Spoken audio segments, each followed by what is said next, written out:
Hey everybody, St. Paul here. Welcome to episode 26 of Music on the Run. My guest today, the guitar slash bass player in Sir Paul McCartney's band, Brian Ray, is next on Music on the Run.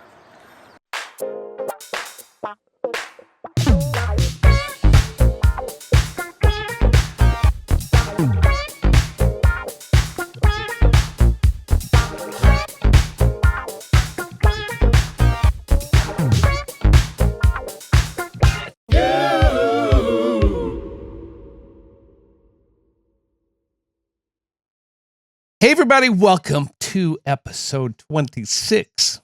Can you believe it? 26 of Music on the Run. I've had so many great guests grace this show. And you know, everybody has a different story. And that's what's so cool about this. You get a little education as you're getting entertained. And you know, they always have stories about how they deal with life on the road. And today is no different. This guy, been fun to get to know. He has had two incredible, long-standing gigs that span most of his career. He's a singer-songwriter, artist, producer from SoCal, and we'll talk about who he's toured with. I'm not going to give it up yet, but please welcome my buddy Brian Ray. Hey. How you doing? Good How are you, my friend? Thank you. How you doing, Paul? You all right? We're doing great. Where are you in this crazy COVID post-election world? Not quite post-election, but at the time of this taping, you are correct. Oh, yeah. Anyway, I'm in Palm Springs, California, which, as you might know, just from the name, is a desert out in outside of Los Angeles in Riverside County, about 2 hours from my home out near the beach in Los Angeles.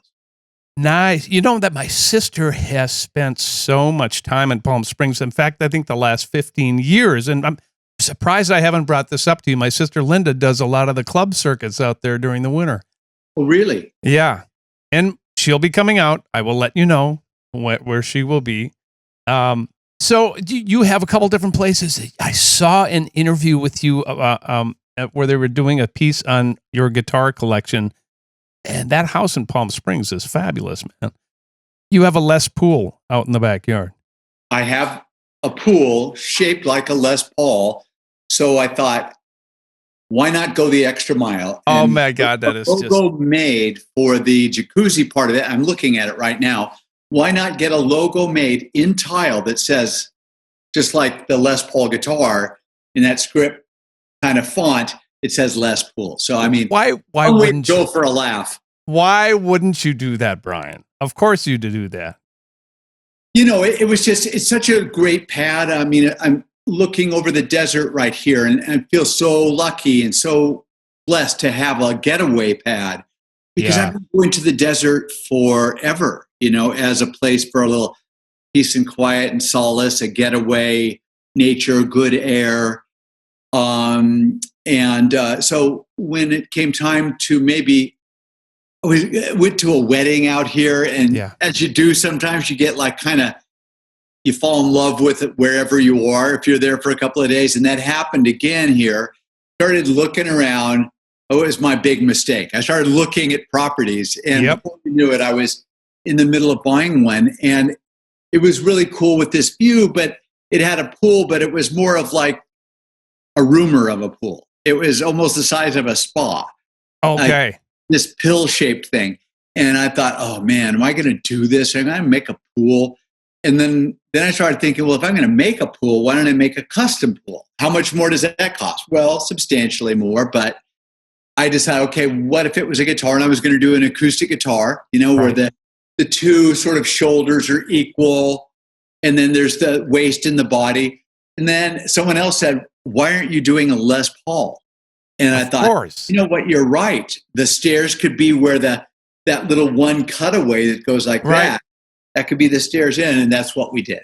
Oh, well, why not have fun, man? You only live once. That's what they say. That's right. So for the people listening, Brian and I know each other through a mutual friend by the name of Oliver Lieber. Yes. And we will get to playing together little later down the line, but Brian actually had me come and play with his band, the Bayonets.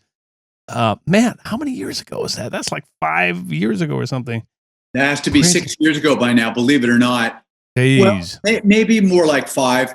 Anyway, yeah, my band with Oliver Lieber. You know, we are partners in a band called the Bayonets, and we were really lucky to have you on board for a good week or something like that. Rehearsals, hanging. Then I think we just did really only one gig, though, right? We did. Party. Yeah, and it was so much fun, man. What a great... I just saw footage of that when I was doing my research for this. I'm like, that's right, on the porch of that house. What a cool place for a record release party, too, by the way. Yeah, right. So it's a club, for those that don't know, in Los Angeles called No Vacancy. And it's built in one of the oldest structures in Los Angeles, built around the time of the very first buildings in Los Angeles, probably 1905. And it was a huge estate by those standards back then. And it used to be right there on Hollywood Boulevard, but funny detail, they actually, instead of tearing the place down, they moved it back. You gotta be kidding me. So now you enter off the street behind it, and that's where it sits to this day. And then there's all these shops and restaurants in front of it. But yeah, No Vacancy LA, and this really cool hip group that has a bunch of clubs in LA took it over, renamed it.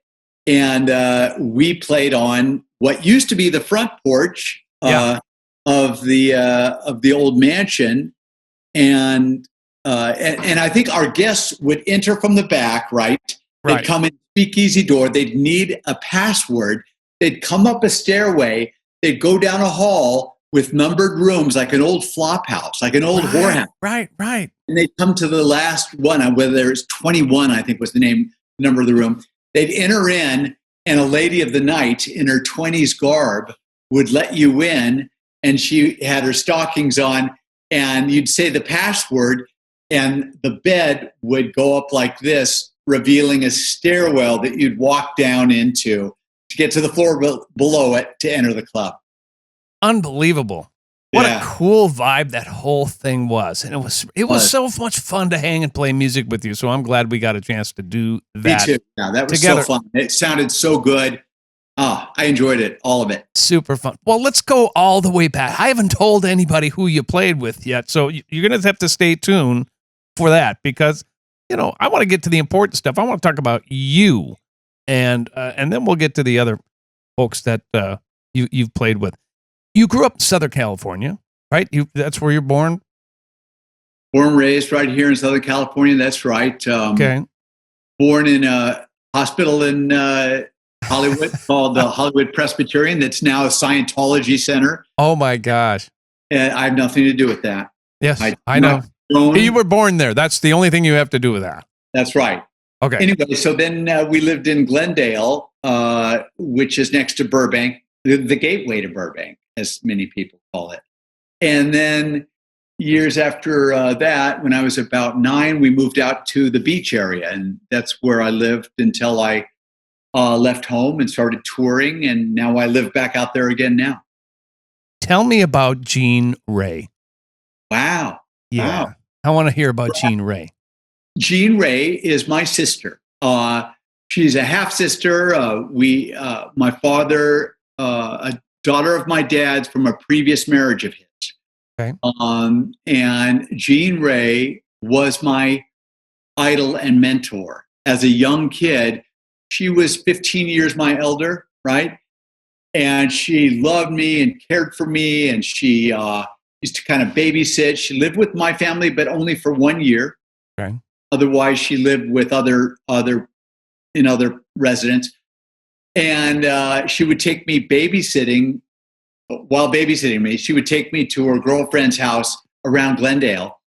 And I was 3 years old, 4 years old, and she was playing me record 45 after 45 and showing me photos of Elvis, Little Richard, Everly Brothers, Chuck Berry, Rick Nelson, and all these friends of my sister then were all like cooing over these guys. And I was like just a little kid, just barely learning to speak and getting immersed in rock and roll. And it was right then looking at the expressions on their face and the sounds they were making. I said, okay, this is what I want to do when I grow up. Smart man.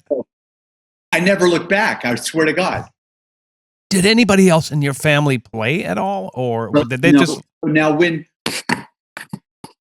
just a few short years after that, Jean joined up with a young gentleman that she had met and started to play along in sort of a folk period with the New Christy Minstrels, which was sort of a renegade changing group.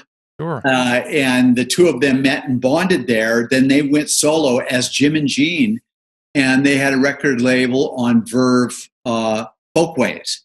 Okay. And they did 4 albums, I think, total, and were remarkable. They were really great. I listen to those records still to this day, and I'm blown away. People like Harvey Brooks on bass from Bob Dylan's band and from the Electric Flag. Al Cooper on piano, organ, and guitar from Like a Rolling Stone with Bob Dylan and many others. He played that organ part. So I was around these people as a young kid at 7 years old and just going like, God, like, this is so fucking cool, you know? And so I was very inspired, and I went to their early gigs at the age of 8 or 9 and just kind of drinking in the club scene, like the Ash Grove and the Ice House and the Troubadour and the little sort of red candles with the net over them. And, you know, I was just like, I was all in, you know? Yeah. So when do you start playing your first instrument? I'm assuming it's guitar. So, a funny story, if you want to talk about my first instruments, my brother was given a guitar by my parents for Christmas or birthday, I don't remember what, and it was a Gibson LG-1 from 1961. And he was a lefty, but they bought him a righty. So he played it the other way and as a righty and didn't really bond with it, but he learned about 5 chords. And I was like, Steve, show me the chords. And he would like show me the chords, and I'd fumble and my fingers would be all sore, and I'd like fumble some more. And pretty soon I showed a real interest in it and kept going. Well, rather than giving me the guitar, my parents gave it to my little sister, and which was a little weird, but that's okay. And then later, Jean, my sister, gave me a $5 nylon string guitar from Tijuana, Mexico, and it was my everything. You know, it was like literally a piece of junk, and I loved it. And that's where I really learned to play. Wow. So you got passed over on the hip guitar. Like, nope, you're not getting this one, Brian. Sorry, that's going to this cute little girl over here. I've been breaking their backs ever since. I'll show you. And they're probably going, the only reason you're doing as good as you are is because we didn't give you that guitar. That's right. You had to reach for it. Yeah. So, okay. So you have, from that point, obviously you go through your schooling and you do all that. Get me to the point of, and tell me about a brief story about Phil Kaufman. Okay. Well, so my big first break was playing a fundraiser for Phil Kaufman. Phil Kaufman, many people would know as the sort of notorious guy involved in Graham Parsons parting with this mortal coil. Yes. I won't go farther into it than that. But research it because it's a fascinating story. We don't have to do that here. It's the best story ever. It really is. With us, he lives in Nashville, Phil Kaufman. So I was playing at a fundraiser to pay for the legal bills from said mishap, caper, whatever you want to call it. And I was there with Bobby Boris Pickett doing the Monster Mash. It was that time of year. That's the original artist who did the song Monster Mash. And I was a member of his band. That was my first gig. And it was called Bobby Boris Pickett and the Crypt Kicker 5. And it was sort of my high school band, plus my sister Jean and a couple of other women. And my high school band, backing up Bobby Boris Pickett, We were all in ghoul makeup. So we were a little bit crypt kickers. Oh, wow. Okay. Which, I had no idea what I was walking into. We were playing a benefit for a crypt kicker, basically. Right. And so there we were. And I just kind of bonded with Phil Kaufman. Well, quickly, Phil Kaufman also was road managing Etta James. And Phil Kaufman kind of bonded with me. He just lost his best friend, Graham Parsons. Yeah. And he invited me to a rehearsal of Etta James. He said, the guitar player can't make it. Would you be willing to come and play? And I said, are you kidding me? He had introduced me to her at the Troubadour, and I was just like blown away. She was, of course. As we all know. So I go with him to this house in the Hollywood Hills and just jam with them. And Etta turned to Phil after a couple hours of jam and said, I like that little white kid. And she came up to me at the end of it and said, would you like to come and play a gig with me tomorrow in Long Beach? And that was the beginning of 15 years as Etta James's guitar player and musical director from 74 to 89. What do you think you had, man, back in those days that Etta James would look at you and say, I want that little white kid? Why you? I was opposite of her, a little skinny, long hair, white kid from Glendale, where she was this worldly sort of recovering addict, very different circumstance. Maybe it was the opposites thing. I really don't know. But I think what she recognized in me was I wasn't going to give her a hard time. I was young and green, and I was just going to go, yes, yes. I mean, some of these other players were probably like, where's my money? And I was like, whatever, let's go play, Well, yeah. Probably a little bit of just like, I got this one. Let me go with this guy. I don't know, man. But we were very, very close. Etta was really like a second mom to me. She was lovely. She could be a hothead, and she could be very, very suspicious and all of that stuff. But the overriding truth about Etta James is that she was a magnificent person, very smart, very intuitive, very perceptive, and she was great to me. Golly. What? So you're there for 15 years. First of all, tell my listeners what a musical director does, will you? Just briefly. I'm not sure. If you find out, please call me back, because that's what I've been saying I was. No. Well, a musical director should be the one to lead the band. Maybe would have firing and hiring responsibilities, would keep the charts, the book of music that you would be playing, would help to organize rehearsals. Just, it's the liaison between the artist, Etta, and the rest of the band. Kind of like that. Got it. When you were out with her, did you play with some other serious artists at that time who were coming around, like Keith Richards and Santana? Was that because of that connection with Etta? Were they sitting in with you, or were you going off and playing with people like that? How did that all work? Well, yeah, because Etta is who she was, they loved her. They loved her. They wanted to be a part of her. She was just coming out of, as I said, an addiction, and now had a new life. And she was gaining the trust of the business while retaining and gathering a lot of respect and love from the musical community, who had always loved her. They didn't know she was stealing deposits from promoters. They just loved Etta James's music, and they wanted to be a part of it. People like, Bonnie Raitt and Steve Stills and Graham Nash and David Crosby and Keith Richards and the Rolling Stones and, all of them, Carlos Santana, just everybody, Van Morrison, just like everyone wanted to be around Etta, Dr. John. So we would always have these kinds of people coming to our shows, and they'd be happy to go sit in. They'd be nervous. You have Keith Richards nervous. And you're running the show. Well, yeah. And how cool is that, man? Back on it now, and I go like, hey, Keith, lay out. You're playing too much. No, it'd be more like I would be laying out because there was only one guitar player, so I'd hand him my guitar and then go sit in front of him. Oh, got it. Yeah. Yeah. It's unbelievable. So your time with Etta, how did that change you as a musician? That must have formed you in your early years, yeah? Yeah, for sure. Because, I already knew what I loved. And I was a guy who was informed by the first rockers, then folk music, and then British invasion. And that was everything.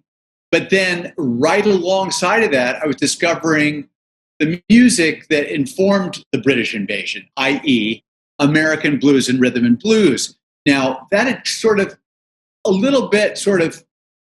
I had missed that as a kid, except that I did have a transistor radio and discovered pirate radio at the age of 7. I was hearing this rhythm and blues, like, what is that? It's amazing. My first album was the Rivingtons, Papa Oomau called Doin' the Bird was the name of the album. And so I was into R&B, but I didn't yet know that Eric Clapton, Jimmy Page, Peter Green, Mick Taylor, all these great players were all taking from these great, African-American black blues players and rhythm and blues players from the 40s, 50s, early 60s. Yeah. So then I discovered that. So I was kind of an amalgam of all those things, maybe. Mm-hmm. And so what Etta did was, it was trial by fire. I'd be playing a solo and she'd just look over at me and she'd go, play! And she just want to, waste some more time. Meanwhile, I'm in my fourth chorus, like sweating bullets, running out of things to say. Right. But, that's kind of how you learn, man. Yeah. Some great stories, man. My first gig with her on a huge scale was at the Montreux Jazz Festival. Oh, man. And I was 19 years old, just had gotten with her. No, I just turned 20. We get there, and it's just me and Etta and her husband in Switzerland, her first time in Europe, my first time in Europe. No kidding. And I don't have any charts. And I don't know why I didn't bring them. I was a maniac. Anyway, I show up there, and they put together a band for her, which includes John Paul Jones of Led Zeppelin. What? And, Richard T. from Stuff, Rick Wakeman, all these cats, and here I am, like, I'm 20. They're looking at me like, is that it? You just, this guy and no charts? They're suspicious, but it ended up going very well. And that you can see on YouTube. That's Etta James, Montreux, 1975. Oh, I got to see that, Brian. Remarkable. Yeah, her performance at that is just like beyond. Her first ever performance in Europe. And she fell in love with them. They fell in love with her. I was there. I was a part of it. And pretty incredible. But anyway, there I was, that's a trial by fire. And that's what I was just trying to, describe. That's learning. Nobody has a gig for 14 years, man. Nobody has a gig for 14 years. For those of you listening who don't know much about the music business, 14 years is an eternity in a band as a side person. That does not happen as a rule. And you did 14 years there, and we'll talk about your next tenure next. My segue to that is, tell me a little bit about the Laboriels, Abe and Abe Jr. Yeah. Well, when I was in another band around the same time as Etta was nice enough to let me go and work with other people, do records and tour with other people. One of them was a band called Kraken, and they were on Warner Brothers, and they were like a funk hybrid, funk pop kind of Little Feat mixed with Earth, Wind, and Fire. Basically, is what they were. Multi-ethnicity, cool band, largish band. And when we were recording together in Hollywood for the first album that I did with them, there was this skinny guy walking down the street and said, "That's Abe Laboriel. That's Abe Laboriel." And of course, it was Senior, Abe's dad, the drummer's dad, who is my maybe hero, by the way, my absolute hero. Is that right? He knows that I told him before, and I told Abe Jr. too. I love your dad, man. He's like, you get stand in line. So does everybody else. For good reason. It's like, Abe Sr. is, I think, the most recorded bass player in history. Between him and Nathan East, yes. Yeah. And so this is the late 70s. And this was long before Abe was 5 then. Yeah. When I met his dad, and no idea about his son, but I met Abe Sr. when Abe was 5 or 6 years old. Mm-hmm. Anyway, many years later, I would be called for an audition for some French artists. Mylène Farmer was one, and just after her, a year later, after getting that audition and getting the gig, an audition for Johnny Hallyday, who was sort of like a French Elvis, would be the best way to. And they're both big acts, like arenas, stadiums, full production, crazy tricks, really fun. And the drummer who won both of those gigs through his auditions was Abe Jr. Wow. And we became very, very good friends, very close. You saw him. He was at our gig, and he loved your playing, that same gig you were talking about. But yeah, so Abe and I got to be very good friends while touring all over France together. And at one point, about 5 years into those gigs, Abe was about to consider coming back to France for one more gig, one more tour. I did it, and I got a call from him saying, I'm not going to go. I've got this opportunity. I'm going to be playing. I've got an album with Paul McCartney. Like, what? Can you just not wash your hand? Yeah, exactly. By that time, you'll have shaken his hand, and I'm going to need to shake that hand. Yeah. So Abe does the record with Paul. I come back from France, and Abe is at a party, my birthday party, and I said, so Paul McCartney, tell me more about it. And he's going, oh my God, it was just so fun. He's so cool. He's so generous. It was great. It was very creative. It was like, oh my God, I'm freaking out. Yeah. And I said, well, I know the other guitar player that's in it, Rusty, and I don't know who's going to be playing. Who's going to play bass when he plays guitar or piano, and then wouldn't that person switch to guitar when he plays bass? He goes, yeah, we're looking for a guitar player who plays bass. And I said, I'd love a shot at that. Oh, well, good on you, man, for speaking up. Like he hadn't thought of it. And, like that was the one time where I thought, I'm going to shoot my hand up in the air and give it a go. And long story short, here I am. So, how many years was Sir Paul? Now I've been with Paul McCartney for 19 years. Yeah. No one has a gig for 19 years, Brian Ray. No one does. What is up with you? It's crazy. What's the secret of keeping? Okay. Hold on a second. First of all, these are two unbelievable gigs. Yes. Getting the gigs is one thing. Keeping the gigs is something completely different. Oh, we all know that. It's so true. Well, all I can say is the four of us in the band behind Paul, that's Wicks on keyboards and musical director, Abe, Rusty, and myself, have all been there the same amount of time as a band. Now, Wicks was there years before as well, starting in 89, I think. Wow. So we were lucky enough to have somebody who, before Paul joined us for the first rehearsals, knew where sort of the bones were, in these performances and what to do. So Wicks was able to sort of, lay it out for us and help us as we learned the songs for 5 days before Paul got there to join us, for just 6 more days before our first gig. Literally, that's how fast it was. Tell me a little bit about the rehearsal and what you had to do before Paul came in. Yeah, so fortunately, as I was saying, Wicks, having been there before on keyboards, could help lead us through the first few days of rehearsal before Paul arrived. So we had 5 days of rehearsal as a 4-piece band, learning 45 songs before Paul came in to play for 6 more days, and then we were on tour. That was it.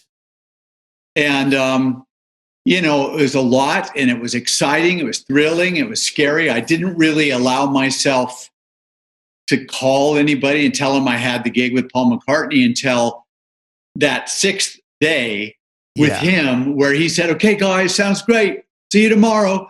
Then I was like, "Oh my God, I think I'm going on tour." You got the gig. Yeah.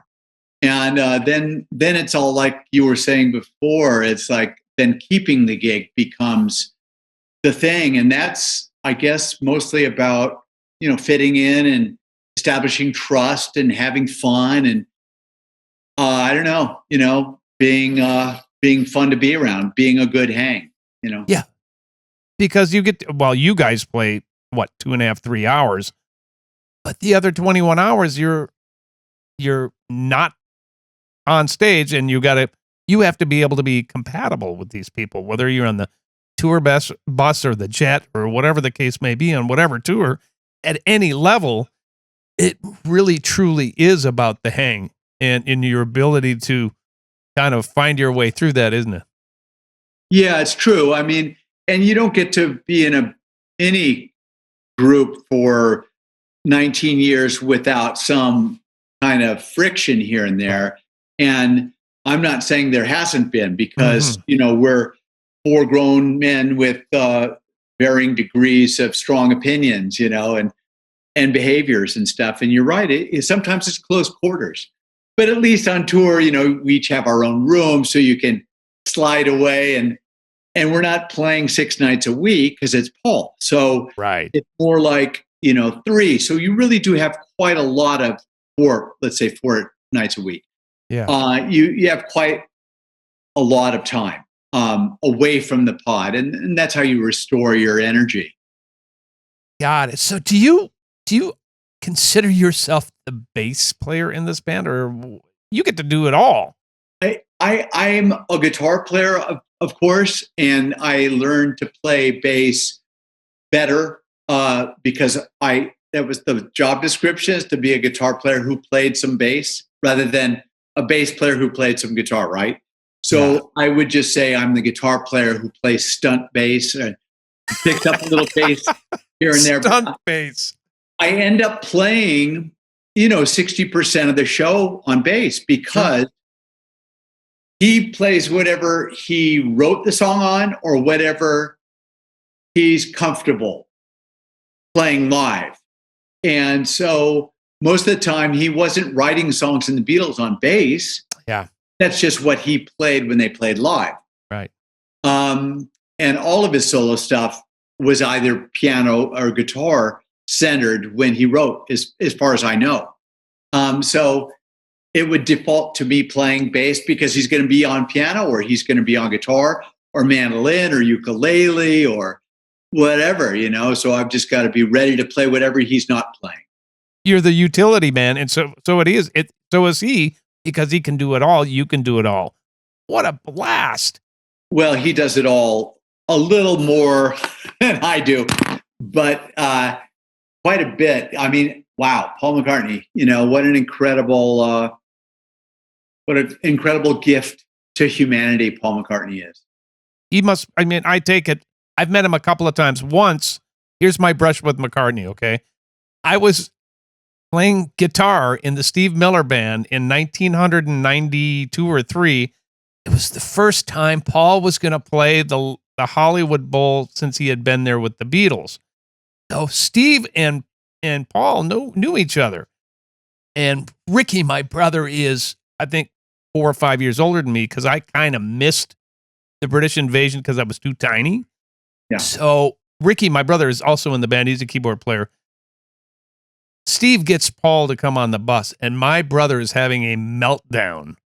And so we ended up warming up the McCartney, right before you got in the band. Well, When this did is you get? a good while before. So you're Oh, talking okay. about somewhere between 89 and 93. Probably 93. Yeah, I think it So was my last gig in the Steve Miller Band. okay, and that was the first iteration of Paul's band that Wicks was in. Okay. All Keyboard. right. Yeah. Got it. That would have been Hamish in my role, Hamish Stewart from Average White Band, incredible singer, crazy good bass and guitar player. And Robbie McIntyre on guitar. Sure. Linda on the other keyboards. Right. Yep. She was there. And a cavalcade of drummers coming through there, sort of like Spinal Right. Tap. Yeah. Yeah. So, wow. I can only imagine how you felt because I know how I felt the first time meeting him. So, what was that like for you? I mean, what was that brush like? I want to see if I still got. Hold on. You got to see this now. Talk amongst yourselves. Talk amongst myself. Testing 1, 2. Paul has gone. I had forgotten I had this. A picture. So, and of course, because it's Paul McCartney, I've hung on to it all these years. I'm going to show this camera up here, but I'll pan down to the camera that you can see here. Can you see that? I see the signature. Yes, I do. So that was the Earth Day special that we did. Oh, so yeah. just to answer your question, it was more fun for me to watch my brother Ricky's reaction to Paul coming on. And we have it all on old video cassettes and videotapes and all that. Well, why was his reaction much different than yours? Is that generational? I was supporting his love for the Beatles. I missed the Beatles just by a few years, so I wasn't as freaked out, right? Of course, I'm freaked out to meet Paul, but it was more fun for me to watch Big Bro lose his mind. Yeah. And I enjoyed that just as much. But anyway, my whole point is you're working with what seems to be a really level-headed, cool guy who changed music. No doubt about it. I mean, there's no sort of equivalent in popular music that I can think of. A guy who was a writer, producer, arranger, player of many instruments, lead singer like Insane, and executive. Oh, right. Other things I probably am forgetting right now. I mean, the only parallel I can think of would be someone like Willie Dixon, who was, the guy who wrote I Ain't Superstitious and who was a bass player as well, producer, writer, an artist, and he was and an executive. He was all those things as well. What do you take from people like Paul and Etta? What do you learn and assimilate from them and apply into your own life and your career, maybe even more importantly? How does working with them affect your own life and your own artistry? Well, I mean, Paul has been such an incredible influence on me. And also just having a sort of a steady job like that, I never call it a gig. Yeah. Because it's more like, I don't know, it was like a life path more than it's a gig. But anyway, that job that I have with him, being consistent like that gave me sort of the wherewithal to say, okay, I've always loved writing a bit, singing a bit, and arranging and recording, but always on a smaller level, like, my 4-track cassette or a demo at some guy's studio time when it was like midnight or whatever. But now, I had enough to make a bro deal at a studio and call in Abe or Matt Logg and, Paul Bushnell and these different guys, Scott Schreiner, and have them come and play with me in a real studio with a real engineer. And being around Paul also was such a great influence because you can't help but sort of absorb and internalize some of his ideas, know? Like if you're in a band and you're pulling apart these songs and now you're now performing some element of that song, whether it's guitar, bass, or vocals, you're kind of learning there's kind of a madness to his method, so it can't help but influence you. And so it was a great influence, and it gave me enough of a little bit of money to go and record my first album in 2005, Mondo Magneto, right, with Abe and Scott Schreiner and all those guys I mentioned, and then another one in 2009. So it gave me a lot, and it inspired me so much, and it meant a lot when he pulled me aside on a flight to a show once and said, "Brian, I checked out your album, man. It's really good." And he started going into rhymes and drum sounds, and it was just like, wait a minute. I go and record what you do. Can you do that again? Yeah. And, This would be great promotion. Hold on 1 second. Camera crew. Yeah. Right. And so super, super inspiring and super grateful. And interestingly enough, Etta inspired me in different ways because she was just such a strong, indomitable spirit. You know, she had survived so much in her own personal life from heroin addiction and stuff. So that was more like, you know, call upon the warriors within, and, you know, you're never, a cold isn't going to stop you from doing a show. It's not going to hurt your singing. Come on. You know, like just a sort of, you know, guts. Yeah. Guts, you know. Got it. So maybe that helped me there. And I would also say that Etta helped me so much because I was on stage with her at a very young age, right, and got to love it and be comfortable with it. So that when it was time to play with Paul McCartney, although I had never played with Paul McCartney, I had played with some big names on big stages under duress. So you get sort of, you know, tried by fire, you know. Mm-hmm. So you've been on the road most of your adult life. For just in case you don't know, Music on the Run is not only a music-based program, but it's also talking about how you manage your life when you're out there, because, you know, it's as cool as it seems, the luster wears off, man, at a certain point in time. Do you like being on the road? Yeah, I do. I mean, look, I am in sort of rare air to be able to play with Paul at that level. That's Paul true. Touring. So I'll admit that sort of helps, you know, going on tour and playing 6 nights a week in a van, right, is another experience. And we've been fortunate enough with Paul that that's not our scenario. Right. So maybe that is another thing that can answer the question, how do you stay together for 19 years? Well, yeah, but in a way that doesn't burn you out quite as bad. And then also Paul's mood on the road and the way he carries himself is just so cool and light, and he's fun and he's funny and he's interesting, and, you know, you're just always up for it. He's never rolling his eyes. He's never a jaded second. He never acts like, oh God, here comes Hey Jude again. He's not that guy. He's just sort of all light energy and always grateful that he's Paul McCartney. It's remarkable. So that helps. I read a quote by him that said, "We don't work music, we play music." Yeah. And that says a lot about him. And my brother's been saying that for years. My brother Billy, whom you don't know, that you will meet someday, that is his philosophy in life. He's all about that, keeping things light. What a great boss to have that has that kind of an attitude.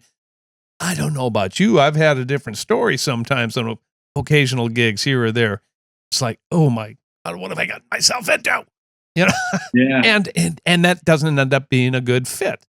And that's good. That's okay too. That's okay too. Yeah. So Brian, when you're on the road, do you take time to get out and check out the cities you're in? Because I'm sure at this point with traveling with Paul, you're seeing some pretty incredible places for not the first time, probably 3, 4, 5, 6 times you've done this already, or more, actually 19 times. Yeah. Do you get to get out and see the cities that you're in? Yeah, good question. I mean, one more reason why I guess I'm still liking it and I'm still doing it is because for me, I made a choice to stop drinking and using drugs and drinking alcohol 33 years ago. So I was already on you. for like my first gig with Paul was my 15th year anniversary as a sober man. So yeah, and so I think that helps a lot, and it also helps get me out of the hotel room early enough in the day to go and have a day and not be struggling and hungover. Mm-hmm. Now, I was wondering if I was going to get all square and boring when I got sober. That wasn't my experience. Yeah. I mean, I guess that's somebody else's, decision to make if I'm square or boring. You think you're exciting. I think I'm pure fireworks up here. That's right. But anyway, yeah, I mean, it gives me a little bit more sort of endurance, joy, energy, passion. How do you stay healthy on the road? Are you a workout guy or are you a running guy? Do you do anything like that to keep your brain? I'm not usually a running guy. I do treadmill, do a little cardio like Stairmaster or treadmill, and do resistance weights. And so my routine on the road is on a gig day, I go to the gym and work out for a good hour and a half. Cardio, resistance, get the blood going, get some resistance going. And then I'll have lunch, go to the gig, have sound check at around 4, have dinner catering at the gig, do a gig for 3 hours, and then there's a little bite or a party and a bite later, and go to bed. And then the next day, go to bed late because Paul likes to party, and go to bed, get up a little later, and not do anything the next day except whatever I feel like doing. Go to a restaurant, roll out of the hotel room at midday, a little bit more chill. So it's workout day of the show because it gives me energy and restore on the day after. Was Etta instrumental in you getting sober, if I may ask? I wouldn't say no. I wouldn't say she was instrumental in that, although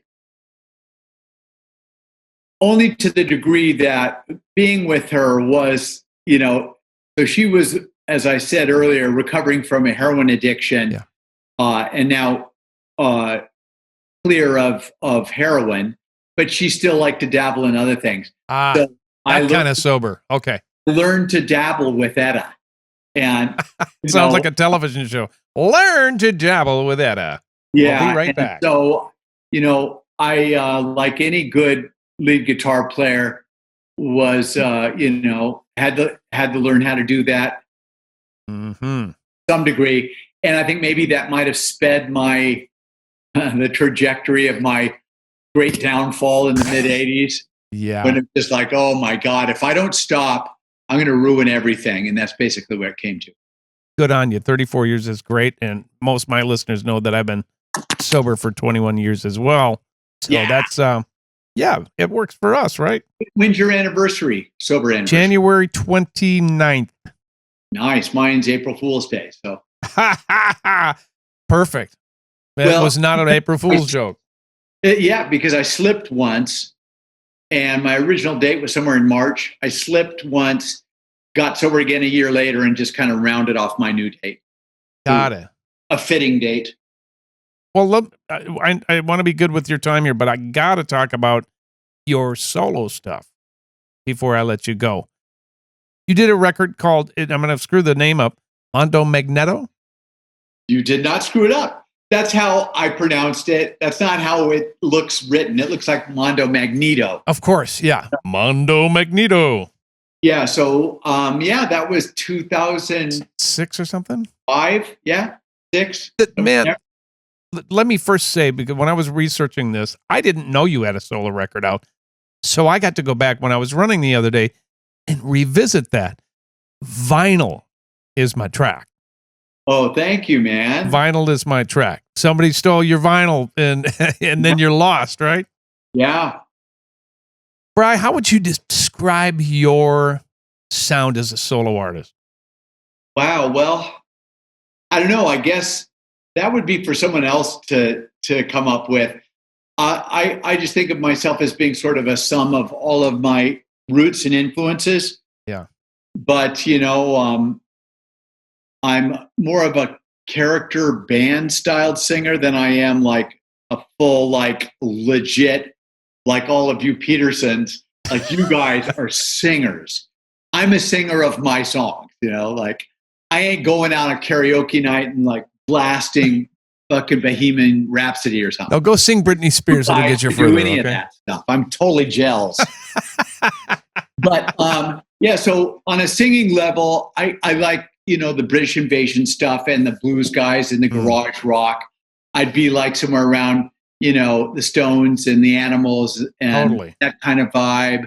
Seems like almost early rock and roll you hearken back to. Yeah. Yeah, I would guess. But, I'm just a sum of my parts, man. What can I say? Yeah. Aren't we all? Yeah. And by the way, your guitar sounds are always outrageous and your actual parts are so inventive and memorable and interesting. And that's what I like about your music. Let's talk a little bit about the Bayonets with our buddy Oliver and Lucretia. Yeah. Tell me how that came about. Well, so the album that you're talking about, Mono Magneto, my first one, featured some songs that I asked. I had met Oliver around town in Los Angeles through a group of friends. And I guess he had heard I had a hit song that I wrote for Smokey Robinson in the 80s.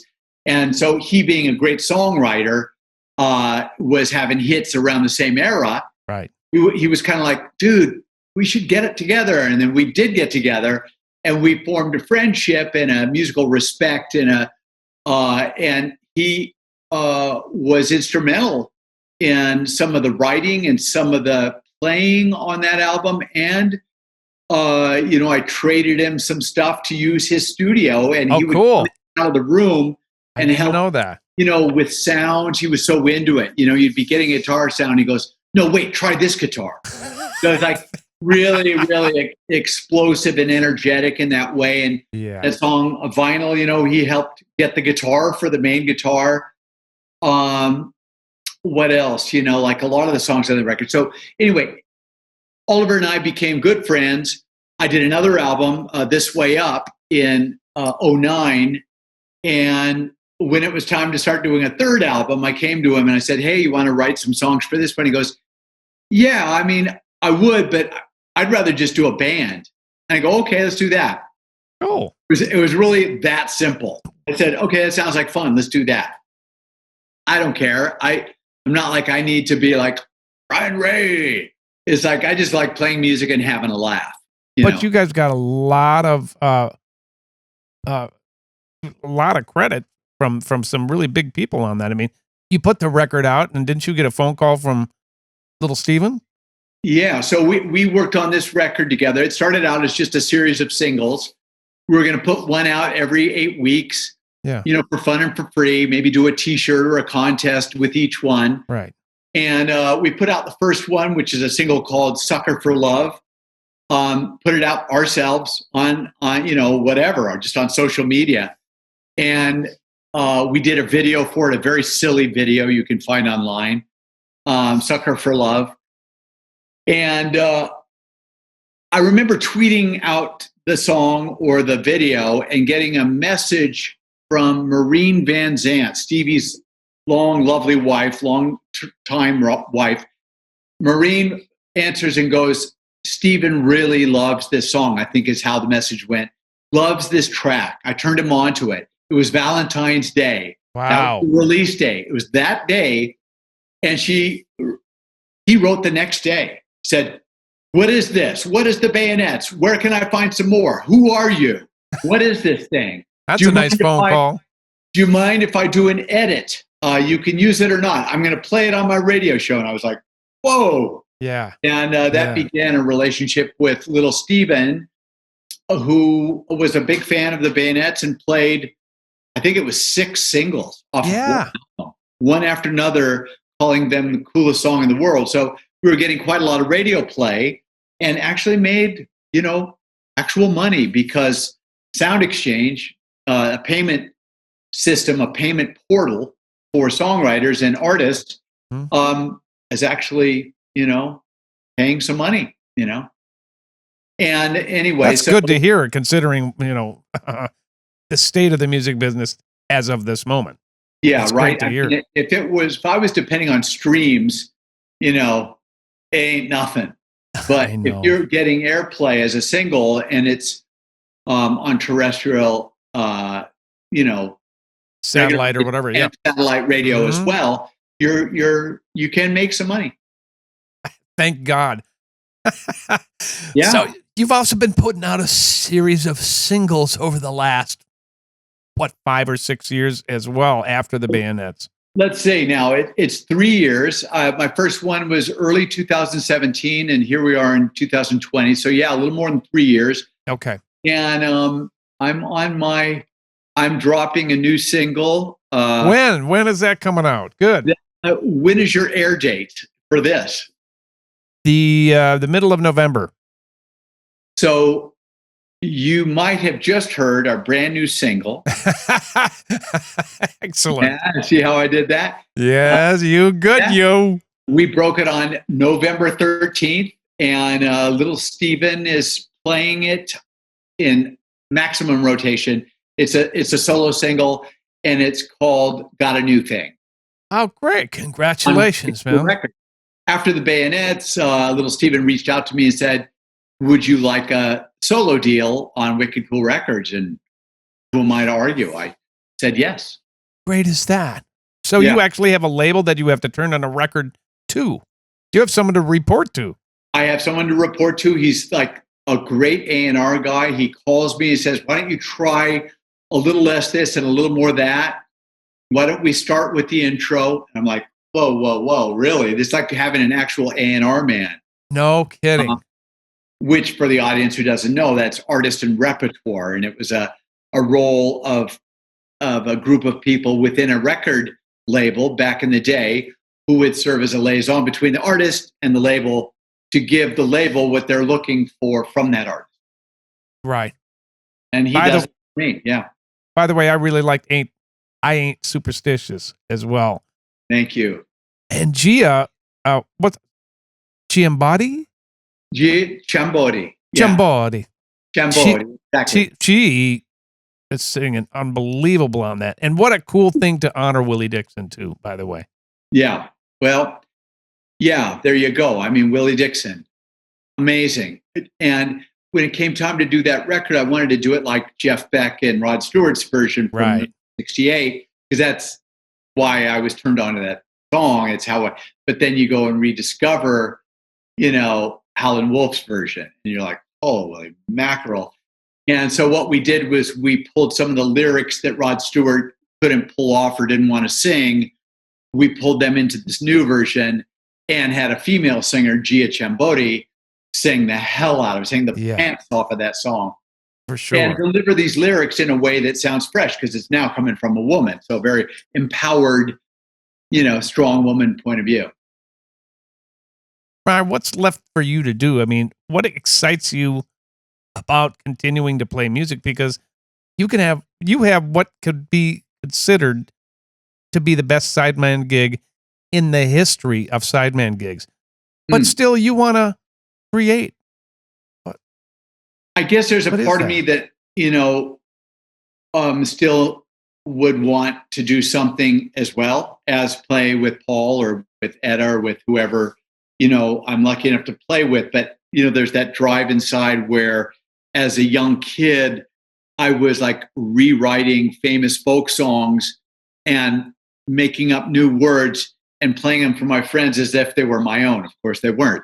But there's some part of me that got into music songwriting vis-a-vis my sister Jean, Jim and Jean, and was empowered by them and sort of lifted up by them.